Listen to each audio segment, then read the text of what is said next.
Est-ce que tu sais comment reconnaître si ton ado te cache quelque chose?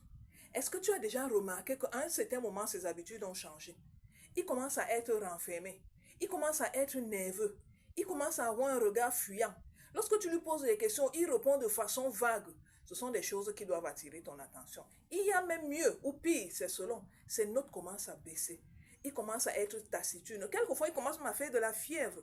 Il y a quelque chose qui ne va pas. Lorsque tu vois que le comportement de tes ados ont changé, ne passe pas rapidement en disant c'est une crise d'adolescence, ça va lui passer, de toutes les façons, c'est pas lui qui crée le monde.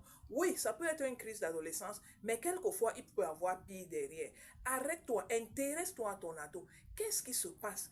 Pose-lui des questions. Et les questions, ce n'est pas sous un ton inquisiteur, tu comprends? Ne lui pose pas des questions comme si tu le mets au tribunal. Pose-lui des questions en ami. Quelquefois, pose-lui même des questions détournées. Est-ce que tu as vu tes amis la dernière fois? La dernière fois que tu as fait telle chose, c'était quand?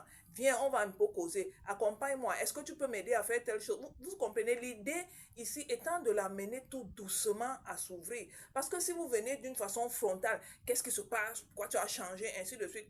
Vous pensez qu'il va réagir comment? Il va se taire et dire non, maman, il n'y a rien, papa, il n'y a rien, tout va bien, n'est-ce pas? Mais vous voyez bien qu'il y a quelque chose. Autre chose que vous pouvez faire, questionnez un peu ses amis, questionnez un peu ses frères et sœurs. Est-ce qu'il leur a parlé? Il se plaint de quoi? Ces dernières conversations, c'était sur quel sujet? C'est des choses qui peuvent attirer votre attention. Lorsque votre ado se renferme, quelquefois ce n'est pas anodin et quelquefois ça peut être des choses graves. Et même si ce n'est pas encore grave, si tu interviens maintenant, mais tu empêches donc que ça devienne grave. Tu as compris? Voilà, c'est ces quelques petites astuces que je voulais partager avec toi. Si tu veux en savoir plus, bien, contacte-moi ou suis les autres vidéos. Bye bye.